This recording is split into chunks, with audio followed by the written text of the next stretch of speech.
ঈদ মানে আনন্দ, ঈদ মানে খুশি। সেই খুশিটা আরো একটি বেশি হয় যদি থাকি এরকম ঘোরাঘুরি। রিসেন্টলি গ্রামের বাড়িতে গিয়েছিলাম ঈদ করতে, সেখানে গিয়ে ঘুরে এলাম সুন্দর এই জায়গাটি। খুব সুন্দর কটেজ ছিল এটি, যার কারণে ফ্যামিলি নিয়ে একটি ছোট্ট ট্যুর দিলাম। জায়গাটি অতি সুন্দর, দেখার মতো ছিল। ভাসমান একটি রেস্টুরেন্ট, অসম্ভব সুন্দর ছোট ছোট এই কটেজ গুলো। সত্যি কথা বলতে ঈদের দিন অনেক বেশি ভিড় ছিল, যার কারণে কিন্তু আমরা কোনো কটেজই ভাড়া নিতে পারিনি। শেষে এমন একটি অবস্থা, হতাশাজনক ভাবে ফিরে আসবো এমন সময় পেলাম সুন্দর এই কটেজটি। বাট এখানে অলরেডি পাশে একজন বুক করে নিয়েছিল, আমরা আরো এক পাশে বুক করলাম। এখানে এসে দেখি ফ্যামিলি মেম্বার অলরেডি বসে আছে আমার জন্য অপেক্ষায়। আমিও এসে বসলাম, দেখলাম তাদের মেনু। বাট সত্যি কথা বলতে মেনু দেখে কোনো খাবারই চয়েস হলো না। ভাগিনা শুধু খেলো একটি স্মল বার্গার। ভাগিনা খুব মজা করে খাচ্ছিল সেই বার্গারটি, আমরা দেখছিলাম তার খাওয়াটি।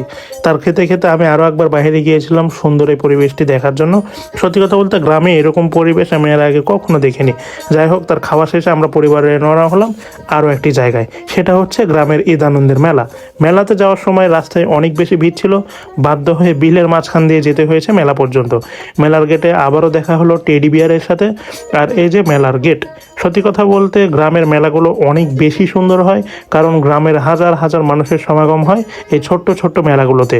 এখানে ছিল মূল আকর্ষণ সুন্দর এই নাগরদোলা। বাট নাগরদোলা ঘোরাচ্ছিল হাত দিয়ে, যেটা আমার কাছে একদমই ভালো লাগেনি। আরও ছিল ছোটদের জাম্পিং প্যাড, আরও ছিল মূল আকর্ষণ ছোটদের রেলওয়ে গাড়ি। বাট এখানে দেখছি ছোট মনের মানুষ বাট বয়সে বড় তারাও উঠেছে এই গাড়িতে। আরও ছিল বড়দের জন্য রাইডিং স্পেস, নৌকা।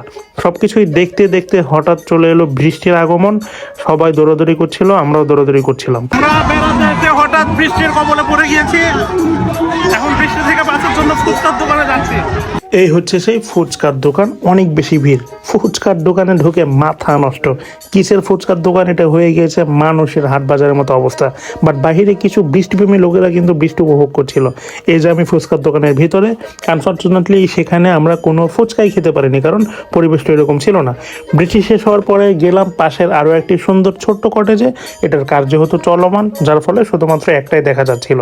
সব কিছু দেখতে দেখতে প্রায় শেষ প্রান্তে আমরা চলে এসেছি। সামান্য কিছু কেনাকাটা করা হলো মেলা থেকে। এরপর আমরা সন্ধ্যার চা খেলাম সেখানকার ছোট্ট একটি কুটিরে।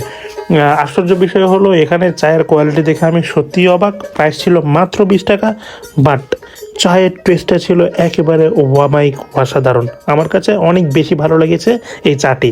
এরপর আমরা সবাই মিলে খেলাম গ্রামের বিখ্যাত 12 ভাজা। যারা গ্রামের 12 ভাজাগুলো খেয়েছে তারাই শুধু বলতে পারবে এটার অমায়িক স্বাদগুলো। সব কিছু দেখতে দেখতে শুরু হয়ে গেল আমাদের বাড়ি ফেরার তারা, কারণ অলরেডি সন্ধ্যা নেমে গিয়েছে। আর গ্রামে সন্ধ্যা মানে রাত। আর সবাই চলে যাচ্ছিল তাদের নিজ নিজ বাসগৃহে। আমরাও আমাদের গাড়িতে উঠে আমরা বাসার দিকে রওনা করছিলাম। আর শেষবারের মতো দেখে নিচ্ছিলাম আশেপাশের দৃশ্য। আইসক্রিম খেতে খেতে ব্লগ আমারও শেষ প্রান্তে চলে এসেছে। আল্লাহ হাফেজ।